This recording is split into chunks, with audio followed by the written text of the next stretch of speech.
Starting December the 5th, less than 2 days away, we'll be getting the massive rune update. This will bring significant changes to our build based on all of these extra stats and ability bonuses that we can gain from these new runes. They will be obtained through dimensional trials, which will be another level up from the 2-star dungeons, which will be 2-star dungeons at higher difficulty levels. There will be new boss mechanics to look out for, and overall just much higher difficulty, but a lot to be gained in terms of increasing the effect of your character.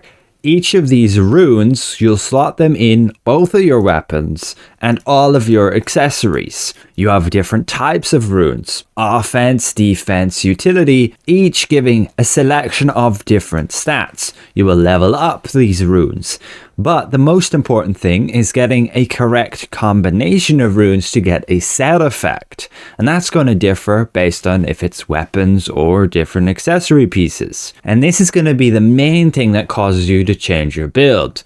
You can see weapons could give you 3 more ability points there, including a utility bonus. You get that for both your weapons. So that helps significantly to reach new milestones on attributes, which means you may very well want to switch different gear pieces. I personally will. Looking at the necklace, you can also get 2 attributes here, plus another benefit like 600 max health. Your bracelet too. This is more defensive orientated, so you can get some attack speed, but then say shield block penetration chance, some extra HP or attack speed, and so on and so forth. And then your 2 rings, giving more attributes again, with say cooldown, max health, block chance. And then finally your belt, giving more defensive orientated buffs like movement speed, max health, damage reduction, and overall these are pretty significant. And it doesn't matter if your rune is level 1 or level 60, you'll still gain that benefit if you have the correct combination. I will get into more details about the rune system and how to set it up for yourself when it's actually fully available to us on our global servers in its full form. But for now, we can already theory craft what kind of builds we want to be creating to make the most advantage of it. Personally, I will be going with something like this. I'm getting my 70 dex now, 50 wisdom and 45 perception. I am changing up my crossbow and dagger build quite a bit as I'm focusing more on PvE so I can max out my damage within that content. I personally on Crossbow and Dagger prefer PvE content over say PvP content right now. And so that's going to be my main focus moving forward, which means my build has adjusted a bit. Doing these 2-star dungeons, I've managed to get some of the best gear here, and this is pretty much the build I'm going to be going with, except for this particular ring. I will eventually be switching it over to the Band of the Chosen One, just because it gives perception instead of strength. And we're focusing on hitting the certain milestones with dexterity to get that all maxed out, wisdom to give the cooldown speed, and then perception to give the buff duration, which is actually more important than you think. With this setup here, you're getting upwards of 50% buff duration, and that is actually very important because you increase the duration of your buffs. My damage tests are now getting significantly improved, and you can see this right here. We can hit 135,000, and that was only after a few tries on a dummy test. I can probably get higher with more luck on heavy attacks and offhand attacks on Thundercloud bombings. I will cover my updated rotation and overall build with you guys, but you can ultimately see how it's looking here and what runes I will most likely be going with. So on weapons, I'm trying to get this dexterity and attack speed. We've got the heavy attack, skill damage resistance, max health. You have to use 1 attack, 1 utility, 1 defense in order to get this correct combination.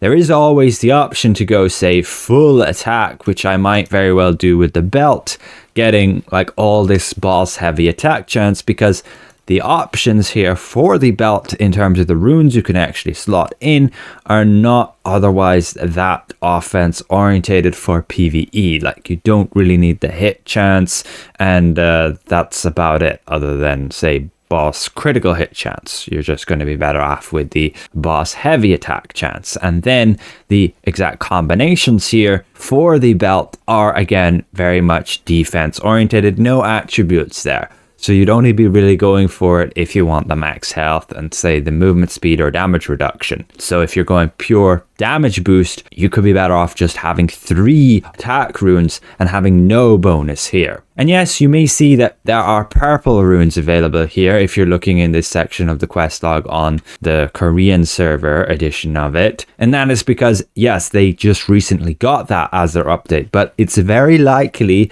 we won't because it is quite the grind. And they'll probably want us to get us through the blue ones first and not have already purples. Otherwise, we might just face burnout by worrying about there's too much to do.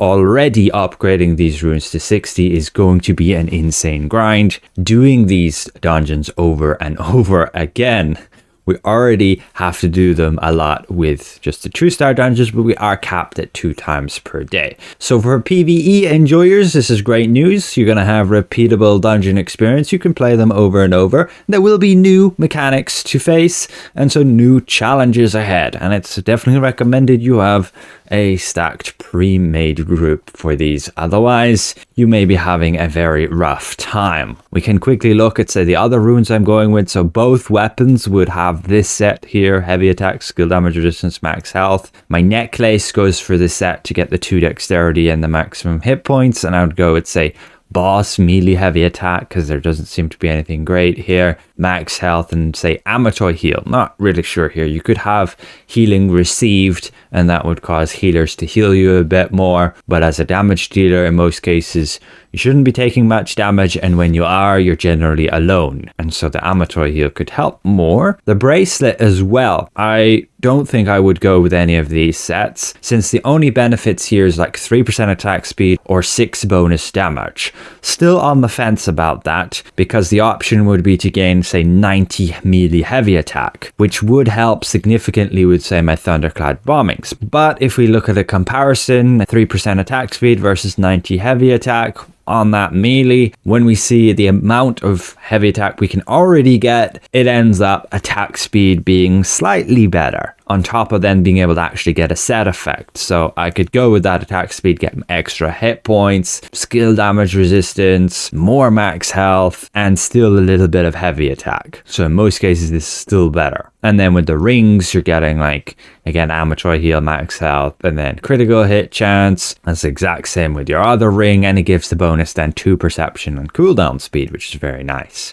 And as we already showed before, the belt, I don't think I would go with any of the bonuses unless you need, say, the max health or movement speed, because then you can just get a whole bunch of extra heavy attack here. But yeah, this will be most likely the build I'm going forward with the big rune update, which does change some things from definitely what I was using before, and we are focusing more on getting attack speed through the dexterity, through these bonuses like Eldritch Whispers, Field General Gauntlets, this ring here, and also focusing on buff duration. So getting those traits is very important. 6% here, another 6 on your necklace and your 2 rings. So on my current build, I miss all that buff duration, so I'm only currently at 24%. That's why some of you may be saying I'm only dealing 300,000 damage in my burst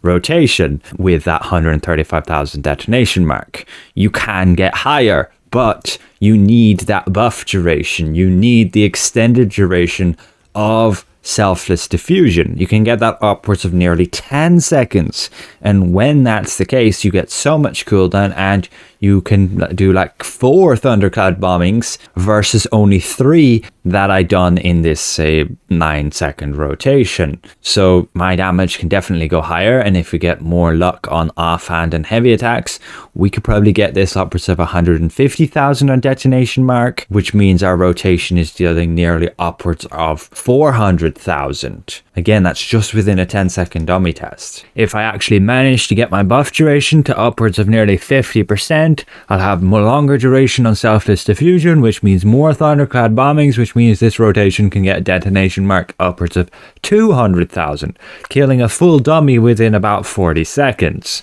meaning 1,000,000 damage. There'll be a link in the video description below for that quest log build there, and you can already work towards prepping yourself if you want to mirror what I'm using. I will very likely also be using this setup while using spear with either crossbow or dagger, as I think it will also benefit a lot from attack speed in PvE. But more on that later. So thanks all for watching, and we'll see you guys around. Goodbye for now.